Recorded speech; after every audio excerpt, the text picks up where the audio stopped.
My name is Jin-Go, and I am a doctoral student in the Department of Psychology. Today, I have the distinct pleasure of introducing Emily Korzec, who will be addressing the senior class.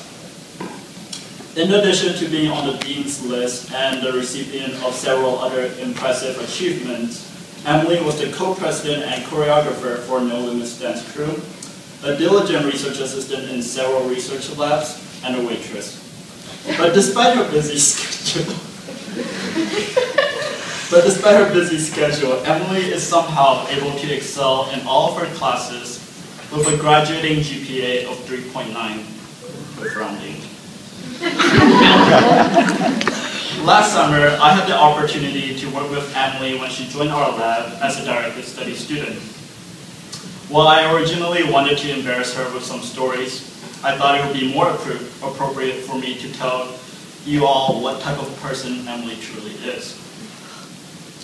In her directed study, Emily had to carry my laptop and a large sum of money around campus in order to find people to do my experiment. Like most people, my laptop is essentially my life. So, however, I was able to entrust my metaphorical life to Emily, and that level of trust must say something about her character. In many ways, Emily embodies the student we all hope to teach, the person we all aspire to be, and the friend we're all fortunate to have.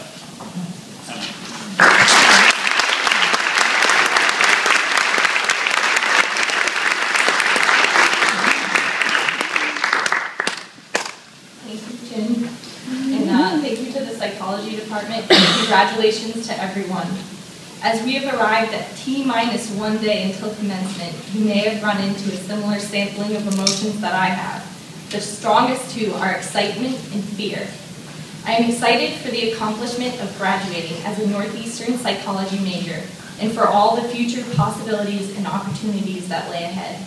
But at the same time, I am also nervous about the amount of possibilities. Some of us have known exactly what we have wanted to do since we set foot into college, while I assume the majority of us still don't know exactly what we want to do some 4 or 5 years later.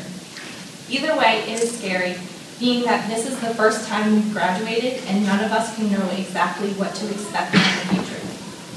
However, we may be more prepared than we think. Throughout our time in college, we have many of what I like to call for the first time in forever moments. And yes, I'm quoting Frozen. For example, my first shift at a sleep lab co-op. A task of ours was to keep participants awake for an extended period of time. As a technician, I had to sit alone in a dark room and keep a sleep-deprived stranger awake by talking to them for 4 hours. What am I going to talk about for 4 hours? Although the position was challenging in various technical ways, this was the part that was completely out of my comfort zone. After several times with the task, I became more comfortable in finding common ground and just discovering the interests of new people. And by the end of 6 months, it was my favorite part of the co-op. I once spent 10 hours in 2 days talking to a participant who was a bee expert. I learned about bees' social structure, navigation strategies, and which kind of honey to buy. It's the Russian-Italian hybrid kind. Talking to a new person for a long period of time pushed me out of my comfort zone. But after being able to embrace that, I grew to enjoy it and learn from it. I developed comfort in communication, and that will always be useful. I was initially drawn to research, but I was also interested in working with children. After taking developmental psychology, I decided to work with at-risk children for my next co-op. One of my for the first time in forever moments at this co-op was the first interaction I had with one of my favorite kids, who we'll call Mark. We were on a field trip when he was first switched into my group, and I introduced myself. Hi Mark, I'm Emily. I see him watch a woman pushing a baby carriage by us. Then he looks up at me and asks, "So we can't throw rocks at babies?" What? As the majority of moments at this co-op, I was out of my comfort zone. What do I say to that when the answer is obviously no way? So I asked, "What do you think, Mark?" "No, I don't think we can throw rocks at babies." Whew, glad he got that right. So Mark has said some of the funniest things I've ever heard from a child, or a human being for that matter, but he had a very troubled history and faces many challenges. Despite this, he was still able to have compassion, asked me with concern if my foot was okay, and offered to share the little amount of toys he had with his roommate. The life situations of children like Mark and their resilience put everything in perspective for me and strengthened my ability to help others. After comparing the workplaces of my two very different co-ops, I realized I was fascinated with workplace dynamics. I decided to take industrial organizational psychology, social psychology lab, and business classes. During this year, I was also drawn back again into research and completed a directed study in Dr. Hall's social interaction lab. In addition to being involved in all parts of the study, one of my tasks, as Jin mentioned, was recruiting participants. This too was out of my comfort zone. For the first time in forever, I had to walk up to strangers and ask them to do something for me. Although it was stressful at first, I ended up enjoying it and found that many participants did as well. So with my newfound interest in the workplace and my experience in recruiting, I decided to do my next co-op in the HR and recruiting department of Ed's software group. It was voted best place to work in Boston, so I figured the HR department might be doing something right there. I learned they were indeed doing many things right by applying psychology to the workplace. From something as small as a fruit roll-up drawer to extensive training programs, they implemented effective ways to hire and motivate employees. Perhaps the fruit roll-ups were the most effective.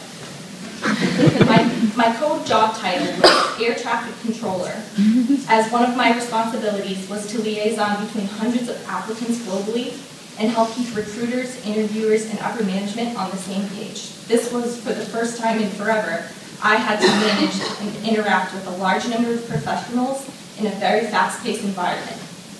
During those 6 months, I observed, learned, and developed many strategies to communicate efficiently, professionally, and positively. Even though I was out of my comfort zone, I grew to see the value of my work and the skills I was developing. You might have guessed from my three drastically different co-ops that I may fall in the not sure what I want to do category, and you would be correct. However, whenever I start worrying about that, I think about how thankful I am I went to Northeastern. By working in different areas and being able to tailor my classes to my interests, I've been able to narrow it down. I love learning through research, and I love workplace dynamics. I believe I will have a career following either of these two passions or a hybrid of both. Half of the battle of finding what I wanted to do was finding what I didn't want to do by exploring my different interests. I am very fortunate to have an amazing support system. I thank my mom, dad, brothers, and boyfriend, a fellow Husky, for their encouragement. They are always willing to listen and advise. When I would visit my Nana after a particularly stressful co-op day, she would put a positive spin on anything, accompanied by a bowl of ice cream. My family and friends help me find humor in difficult situations and opportunity in a challenge. Although it is time to reflect on our college achievements and graduation, it is also a time to reflect on those who have helped us here. Whether it be a friend reminding you to take a deep breath and relax during finals because you're all in the same boat, a parent motivating you that it's almost over and you'll be happy you tried your best, or a professor encouraging you to go outside your comfort zone. I thank Dr. Hall, who has helped push me out of my shell with the opportunity to do a directed study and present at an expo. She has encouraged me to try for things, even if I might not think I can do them. I have confidence in my future because someone like her believes in me. She says, "Nothing ventured, nothing gained."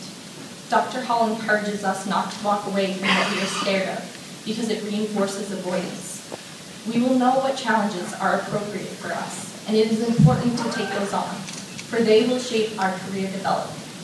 Even if we explore something and it ends up not being the perfect fit, we can still take something away from the experience. It is also important to recognize when we do find the perfect fit. If we have a drifty period before then, it is not that we are standing still. If we are exploring, we are just taking a less direct path. Dr. Hall is helping take risks that I may have been scared of, but we're better to take an attempt, no matter the outcome. Other people in our lives, in small ways or large ways, have helped us get to this point, and hopefully we have helped others get here. And we will continue to help others as our journey continues after graduation. Whether you plan on going to grad school or planning a career, Whether you plan on focusing on research, clinical work, the business world, teaching, or law, we as psych majors are helpers, no matter what field we enter. Our college experience has taught us how to think about people differently and how to help others in various ways. I took theories of personality with Dr. Sharp this semester. It helped to summarize my past 5 years and view psychology from different lenses, from the biological to the existential perspective. One of Dr. Sharp's takeaways is that all theories lean toward helping. I think all of psychology can lean toward helping. Whether you are helping directly through clinical work or indirectly through research, or even if you end up in a completely unrelated field, what we have learned as psychology majors helps us help others. The dual feelings of excitement and nervousness I have about graduating remind me of the first moments before performing. My passion second to psychology is dance. Before a performance, dancers feel the physiological effects of adrenaline. When you ask them how they feel, some answer nervous, and others answer excited. Sometimes those two words actually describe the exact same feeling. Another takeaway from Dr. Sharp was, the edge of your comfort zone is where growth begins.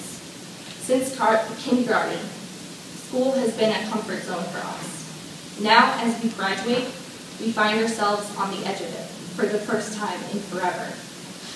Let us take this step out of our comfort zone. And to the question, how do you feel? Let us choose to answer, excited. Thank you.